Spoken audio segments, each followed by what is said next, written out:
Good morning, ladies and gentlemen. Today is Wednesday, May 4th, and these are your bell ringer problems. All right, we have problems number 9 through 12 to take a look at today. Problem number 9, they want us to look at this rectangle here, and they want us to find the area and the perimeter of the rectangle, okay? So I'm going to go ahead and do area first, and I know that I'm going to have to do 18 times 5 because 18 was our length and 5 was our width, and where we find area is length times width. So 5 times 8 is going to give me 40. 5 times 1 is 5, 6, 7, 8, 9. So I'm going to get 90 inches squared for my area.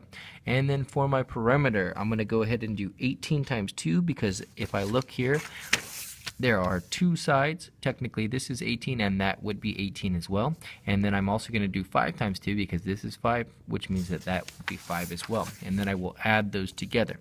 So 5 times 2 is easy. That's 10. 2 times 8 is 16. 2, 3, so I get 36. 36 plus 10 is going to give me a perimeter of 46 inches. And that is not inches squared because you're dealing with perimeter. And perimeter is just a straight line, not an area of something. All right. Number 10, they want us to take a look at 9 3/7 and turn that into an improper fraction. So we know that we do that by doing the loop-de-loo here. And I multiply my denominator times my whole number, and then I add my answer plus my numerator. So 9 times 7 is going to get me 63. 63 plus 3 is 66, so I get 66 sevenths. That is an improper fraction. All right, number 11, they want us to take a look at this shape here, and I know that this shape is a parallelogram. So I think I misspelled the parallelogram, but you get the gist.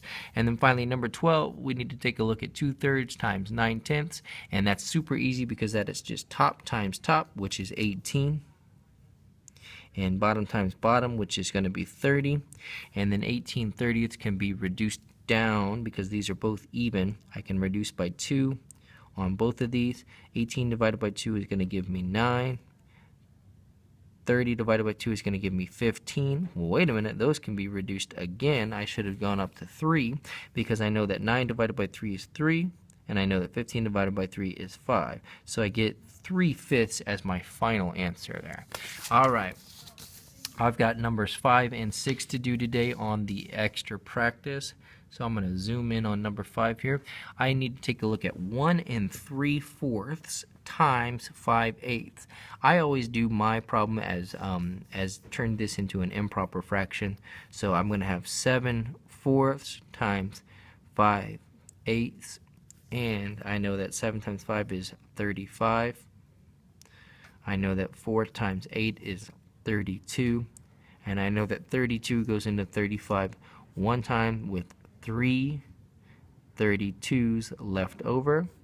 And so my final answer is going to be A, 1 3/32. 1 3/32. All right. And then if I go ahead and look at problem number 6 here.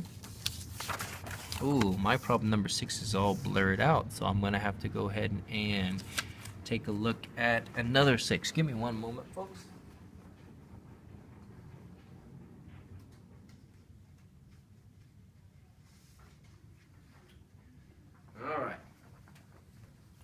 Problem number 6 here goes ahead and says that Tim takes money out of an automated teller machine every Tuesday morning. He never takes more than $50 and never takes less than $25. After 5 weeks, what is a reasonable range for the amount of money he withdrew? So if he never takes more than $50, well, so then I can do 50 times 5 and know that I'm going to get 250 is the most. And if he never takes less than 25, I know that 25 times 5 times 5 is going to give me 25. Put my 5 down, carry 2, 10, 11, 12 through 125. So that's a reasonable range, is $125 through $250, because that's the most and the least that he takes out. So obviously that is what he's going to have. All right, so I'm going to go ahead and mark all of these out. And then our hashtag for the day is, we have 17 days. We have 3.5 weeks. We have hashtag work to do. Hashtag work to do. Let's get it done, folks.